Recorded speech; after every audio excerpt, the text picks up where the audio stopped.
SST book. So let's start, student. Chapter number 5 equatorial forest reason. Chapter number 5 पढ़ेंगे जिसका नाम है equatorial forest reason. Equatorial मतलब वो फॉरेस्ट जो हमें इक्वेटर पे मिलते हैं। इक्वेटर यानी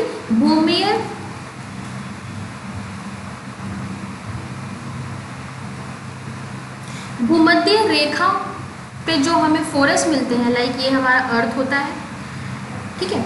ये ऊपर नॉर्थ पोल, ये साउथ पोल, बीच में एक लाइन होती है जहाँ पे ना ही बहुत ज़्यादा गर्मी होती है ना बहुत ज़्यादा ठंडी होती है, उसे हम इक्वेटर बोलते हैं। तो उस इक्वेटर पे हमें जो फॉरेस्ट मिलेंगे, जो जंगल मिलेंगे, और वो कैसे होते हैं, उनके क्या कैरेक्टरिस्टिक्स होते हैं, उसमें कौन से कैसे क्लाइमेट होता है, कौन से एनिमल और प्लांट मिलते हैं, वो हम इस चैप्टर में पढ़ेंगे। ओके, तो शुरू करते हैं। ये आपको एक बॉक्स दिया है जिसमें आपको 3 से 4 लाइन लिखनी है फॉरेस्ट के बारे में, इक्वेटोरियल फॉरेस्ट के बारे में, और फिर पिक्चर चिपकानी है। जब हम चैप्टर पढ़ लेंगे तो वहाँ से 2-3 लाइनें आप यहाँ लिख लीजिएगा और पिक्चर चिपका लीजिएगा। ओके, तो चैप्टर शुरू करते हैं।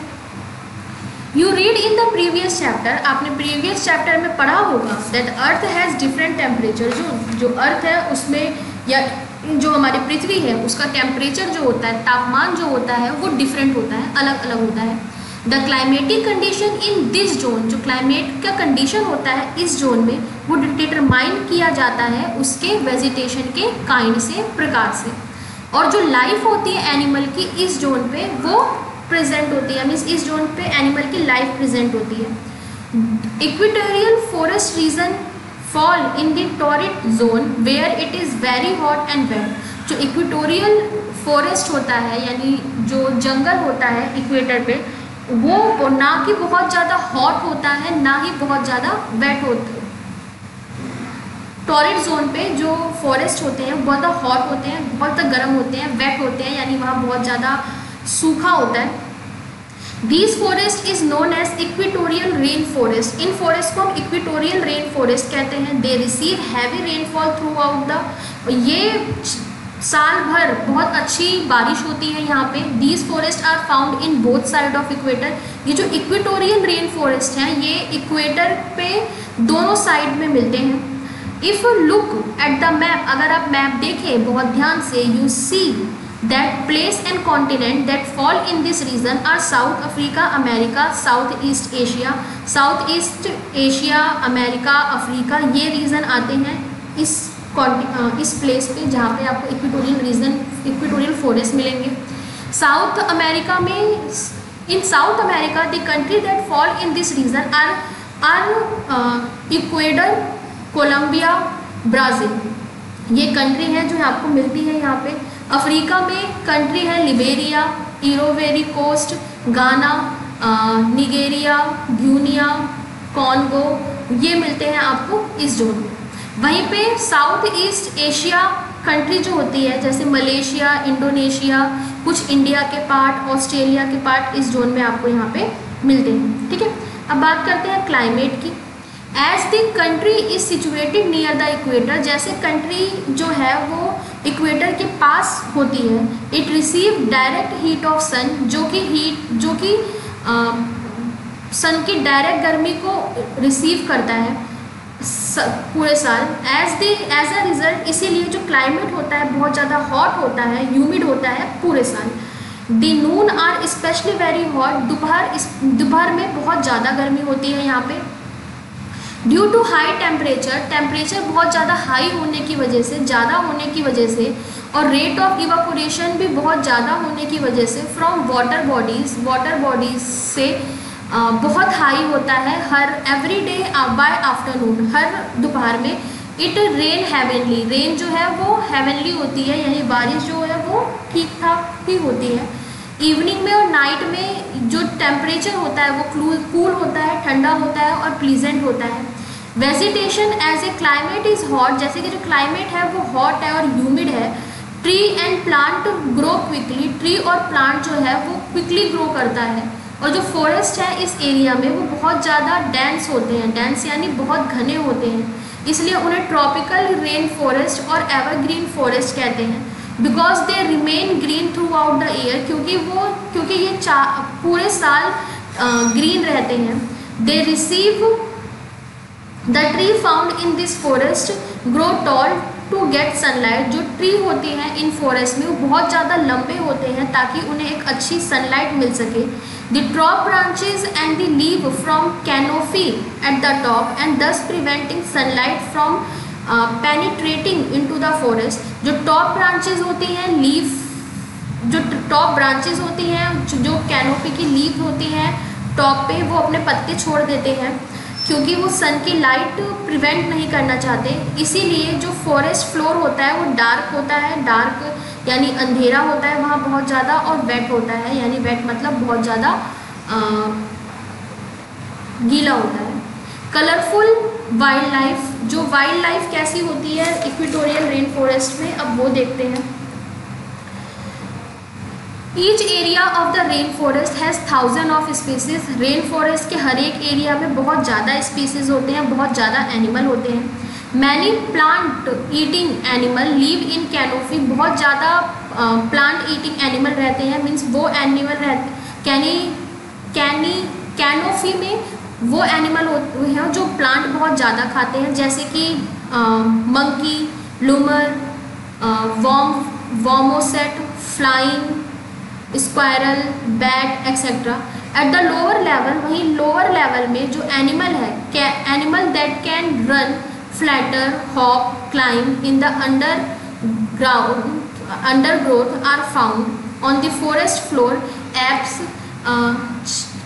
चैंपेंजीज, गोरिल्ला, एलिफेंट, जोगार, ये रहते हैं। There are also many brightly colored birds such as toucan, parrot and macaws, वो रहते हैं यहाँ पे। Rain forest also contain the most number of reptile. जो रेन फॉरेस्ट होते हैं वो फॉरेस्ट जहाँ पे रेन बहुत ज़्यादा होती है उसमें रेप्टाइल्स बहुत ज़्यादा पाए जाते हैं, including the large species of snake. जैसे कि स्नेक बहुत ज़्यादा होते हैं, सांप बहुत ज़्यादा होते हैं। कौन से सांप होते हैं? पाइथन सांप होते हैं, एनाकोंडा होता है, लिजर्ड बहुत मिलते हैं इस फॉरेस्ट में। ये जो the largest species of insect जैसे कि ant, termite are also found in the rain forest. ये भी रेन फॉरेस्ट में पाए जाते हैं। Many animal in the rain forest have unusual characteristic. बहुत सारे एनिमल ऐसे भी हैं रेन फॉरेस्ट में जिनका कैरेक्टरिस्टिक जो है, जिनकी फीचर्स जो है, जो वैरायटी, जो उनकी विशेषता है वो बहुत अनयूजुअल है, मीन्स नॉर्मल नहीं दिखती। फॉर एग्जाम्पल जैसे कि sloth hung upside down and resting for hour at the time. जैसे कि जो स्लोथ हंग है, मीन्स एक एनिमल का नाम स्लोथ हंग है, वो अपने आप को उल्टा करके रेस्ट करता है दिन में। The bright colour of the tiny poison dart frog warn other animal that it is poisonous and should not be eaten. जो डार्ट फ्रॉग है वो अपना कलर बहुत ज़्यादा ब्राइट कर लेता है, जो कि बाकी एनिमल को वो चेतावनी देता है कि मैं बहुत ज़्यादा डेंजर हूँ, पॉइजनस हूँ, तो उसे कोई नहीं खाता। तो ये थोड़े अनयूजुअल कैरेक्टरिस्टिक है बहुत सारे एनिमल्स के। अब यहाँ पे ह्यूमन लाइफ कैसी होती है वो पढ़ लेते हैं। Equatorial region have dense forest which hinder settlement. जो इक्वेटोरियल रीजन होता है उसकी जो फॉरेस्ट होते हैं, जंगल जो होता है बहुत ज़्यादा डेंस होते हैं, बहुत ज़्यादा घने होते हैं, इसलिए यहाँ पे सेटलमेंट यानी यहाँ पे लोग जो हैं वो रहते हैं। Some tribes are found in this forest. इस फॉरेस्ट में कुछ ट्राइब्स मिलती हैं, ट्राइब्स यानी रेस मिलते हैं, मीन्स बंजारे कुछ मिलते हैं। Life is very tough of this tribe. जो लाइफ होती है, जो जीवन होता है इन ट्राइब्स का, इन बंजारों का, बहुत ज़्यादा टफ होता है, डिफ़िकल्ट होता है। Malaria is common illness in this region. जो मलेरिया है बहुत ज़्यादा कॉमन है इस रीजन में। सम ऑफ देम, कुछ ऐसे, सम ऑफ देम आर नोमैडिक। कुछ ऐसे नोमैडिक्स हैं, कुछ ऐसे बंजारे हैं जिन्होंने who spend their life hunting and gathering, such as Smanger of Malaysia, Kubus of Sumatra, Pygmies of Congo Basin। तो ये वो एनिमल्स हैं, ठीक है। Other such as Dayaks of Borneo, Bantus of Zaire and Amazon, ये कुछ और animals हैं जो यहाँ पे आपको मिलते हैं। कुछ और लोग हैं बंजारे हैं जो यहाँ पे आपको मिलते हैं, जो हंटिंग और गैदरिंग करते हैं, यानी एनिमल्स को मारते हैं और खाना इकट्ठा करते हैं, ये है। Indian form of farming community where most of them practice shifting agriculture, जो इंडियन फार्म्स हैं, जो इंडियन कम्युनिटी है जो ऐसे फॉरेस्ट में रहती है, वो मोस्टली शिफ्टिंग प्रैक्टिस करती है, शिफ्टिंग एग्रीकल्चर करती है। शिफ्टिंग एग्रीकल्चर मतलब एक एग्रीकल्चर किया, फिर उसको काट के उस जगह को छोड़ दिया, फिर दूसरी जगह गए, वहाँ फार्मिंग की, जो वहाँ पे अनाज थे उन्हें काट के उन्हें यूज़ किया, फिर वापस पहली जगह आए, फिर दूसरी जगह गए, इसे कहते हैं शिफ्टिंग एग्रीकल्चर, ठीक है। अंडर दिस सिस्टम, इस सिस्टम में they choose a piece of land which they clear by burning, इस सिस्टम में वो चूज करते हैं लैंड का एक पीस, एक हिस्सा जो कि वो क्लियर करते हैं बर्न करके, जला करके।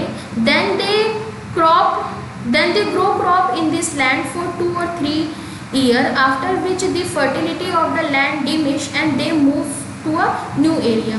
कि जो ये शिफ्टिंग कल्टीवेशन, शिफ्टिंग एग्रीकल्चर होता है, इसमें क्या होता है कि एक जो लैंड है, एक जगह है, उसको वो कुछ टाइम के लिए उस लैंड पे जो घास, जो पेड़ वगैरह होते हैं, सबको जला देते हैं, फिर उस लैंड पे वो 2 से 3 साल खेती करते हैं। 2 से 3 साल खेती करने की वजह से वो जो लैंड होती है, जो ज़मीन होती है, वो अपनी फर्टिलिटी यानी अपनी उपजाऊपन खो देती है, तो वो उस लैंड को छोड़ देते हैं, फिर दूसरी लैंड पे खेती करते हैं।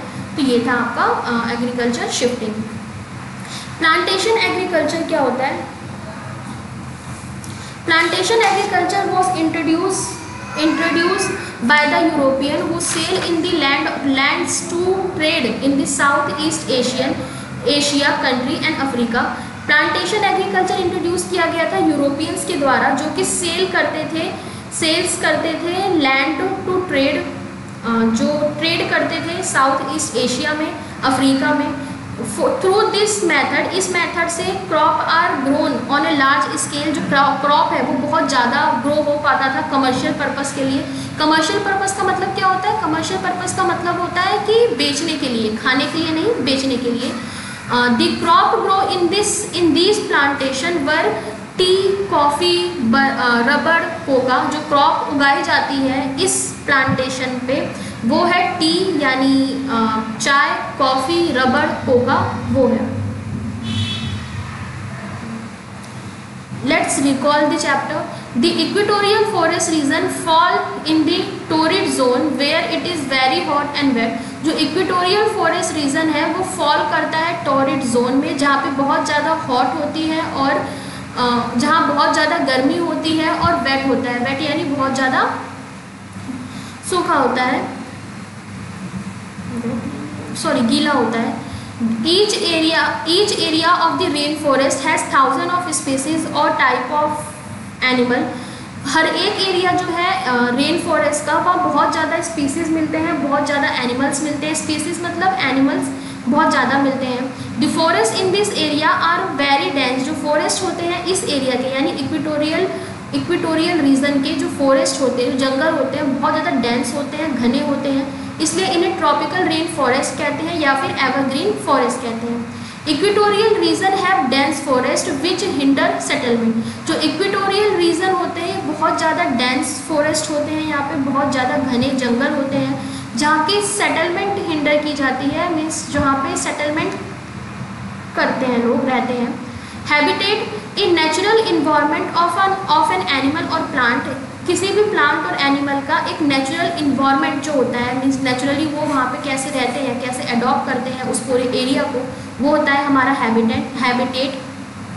लग्जीरियंट means growing thickly and strongly. Thickly means strongly, बहुत ही स्ट्रॉन्ग तरीके से और थिक तरीके से ग्रो करना किसी भी एनिमल का या प्लांट का, दैट इज कॉल्ड लग्जीरियंट, उसे हम लग्जीरियंट कहते हैं।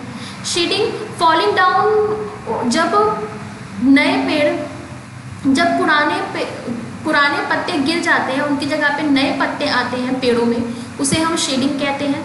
ठीक है स्टूडेंट, तो ये था हमारा चैप्टर नंबर 5। आई होप आपको समझ में आया होगा।